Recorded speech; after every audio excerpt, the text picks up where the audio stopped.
discussed. We already should know what we got to do for our kids. I mean, it's like a life cycle. You got to keep each one teach one. You got to keep the cycle going. And I feel like everybody's always trying to cut corners on ways to do that. And I think that's where we get the whole static. You know, one party wants to save the money. One party feel like we should spend the money. Why can't we just meet in the middle? You know? And I feel like that's why we have a lot of controversy going on right now. And I feel like healthcare. Why don't we have universal healthcare for everybody? You know, we have to live. We have to survive. We have to have people who are going to be able to go to work and feel like they can be productive in your business. So I feel like when we don't offer people the best, then they really can't give people the best. You get what I'm saying? Yeah, and also along this point, you mentioned healthcare, and it's important. Everybody should have a right to be well and be treated. You know, money should not be the decider who lives and who dies. That's true. And we have gotten to a point where people are not able to afford healthcare. But the problem, unfortunately, I've seen, and it's hard for me to understand, is some of the people who need health care the most are the ones who said, take it away. Mm-hmm.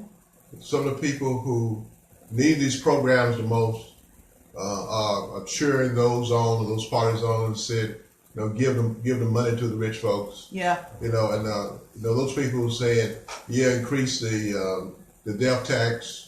You know, lower it or get rid of the death tax, and they're barely surviving on minimum wage. Yeah. And they'll say, well, I don't want to let the government take their hands off of me, and I don't want the government deal with me, but they're getting Social Security, they're getting Medicaid. You know, the government is subsidizing certain parts of their life. Yeah. But they'll say that, and that baffles me.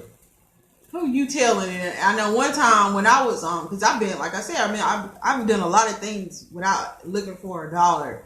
And there were times that I gave out, like, you know, help people who were from low income communities get like phones and stuff like that. And I would see a lot of times people coming up there like they got so much pride in the world, but they're coming over there to get an Obama phone. Okay. You know what I'm saying? And so it would be things like that make me feel like, wow, you really don't know how good we have it in this country right now. You know what I'm saying? You're not doing your part, first of all, but then you want to complain about everything, you know? So it kind of makes me feel some kind of way about it. Well, let's pick up on the subject that George Bush talked about. I think it was yesterday. Former President George Bush, and he talked about white supremacy. Yeah.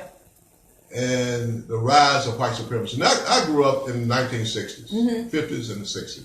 I rode in segregated buses. I was called the N-word. You know, I went through that. I knew what segregated water fountains were and all this stuff. And the people, one thing I've said to folks is that the people